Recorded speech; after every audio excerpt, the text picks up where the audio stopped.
Hello, and welcome to the Kathleen Spracklin podcast, where I'm still teaching Zettelkasten. And boy, oh boy, did I find another illustrative card when working on my homework for my minimalist course. This one was really fascinating because it's just a perfect example of why it's important to use your own words in stating a key thought or idea that you get from a book or really from any source, because this is a counterexample of what happens when you don't do that. And it's in a book. I just have to show it to you to get, you won't believe how perfect an example this is and why it's so key that you use your own words. So not only have I got an example set up for you, but I've pulled a whole bunch of relevant cards that I've been through with you before in the past. And boy, oh boy, do they ring true when I've got a perfect example to share with you. So let's head on over to the down-facing camera. And I think once you've seen this, you will always, always, always restate an idea in your own words when making your main cards. Use the quote too if you like, but always include your own words. So let's see why that turns out to be really, really true in this example. See over there.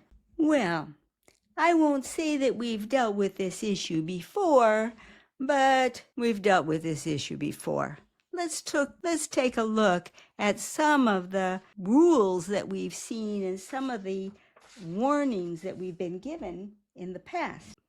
Before I show you the example that I ran into when working with doing my homework for the minimalist course, here's a few of the cards that you should possibly recognize if you've been following along with my program for very long. These all come from the Mortimer Adler series. And Adler stresses that we need to be able to restate propositions as a key requirement for syntopical reading, because as he points out, how are you going to know if two authors agree or disagree unless you can put them into your own terms?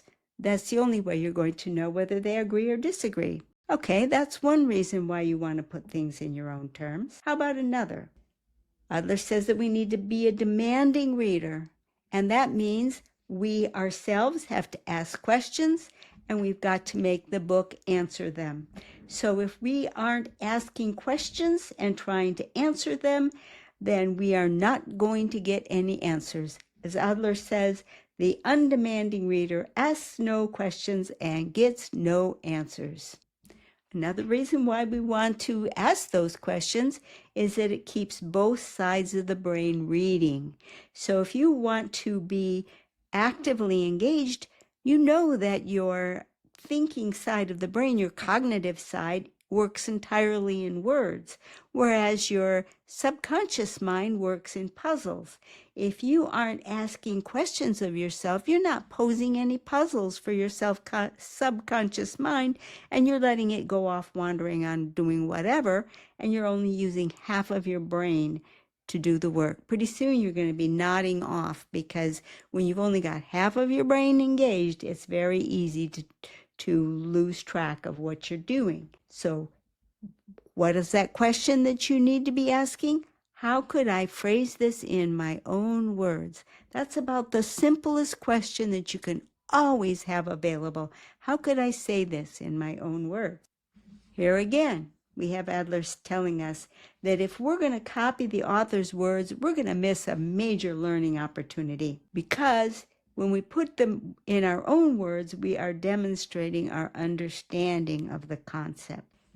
Adler tells us it's also much better for trying to remember things, that if you combine the author's thought and your reaction, it's going to be much more easily remembered.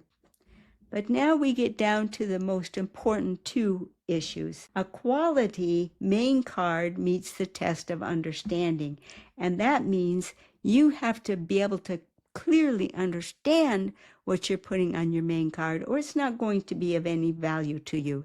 And there's a suggestion that one of the best ways to test your understanding is, can you come up with some examples, real or imaginary, that just fit the proposition that's being expressed? Ah, but what if you don't understand? That is the biggest, commonest reason for grabbing text, putting some quote marks around it, and throwing it in a bib note or onto a main card, because then you don't really have to understand it. Don't be afraid. Just take a deep breath, and if there's a strange thing, I still have to go back and look up the biochemistry of it, but I've lived it for years, and that it really, really works. That if you are starting to feel uncomfortable, that you're not getting it, take several deep breaths. Bringing that oxygen into it will flip that fear and anxiety to wonder and excitement. It really works. So if you're not understanding, be prepared to dig it out. All right, now why did this come up big time for me in my work? This card comes out of 12 Life Lessons from St. Thomas Aquinas by Kevin Voss. And when I was working on my bib card for this, I reached a section that said that there are 3 kinds of parts of the cardinal virtues, and it itemized the 3 parts. Yesterday, my talk involved filing this card, and this was the main card that I made from it. Well, if you're going to have this as a main card, it just begs 3 more main cards, giving each of the 3 parts. I didn't have any trouble with integral parts or potential parts, but subjective parts threw me for a loop. Why did I have so much trouble with subjective parts? Well, it says here, the second kind are subjective parts, quote, which are its species, and the species of a virtue have to be differentiated according to the difference of matter or object, end quote. And then there's a citation in the Summa Theologiae of St. Thomas Aquinas.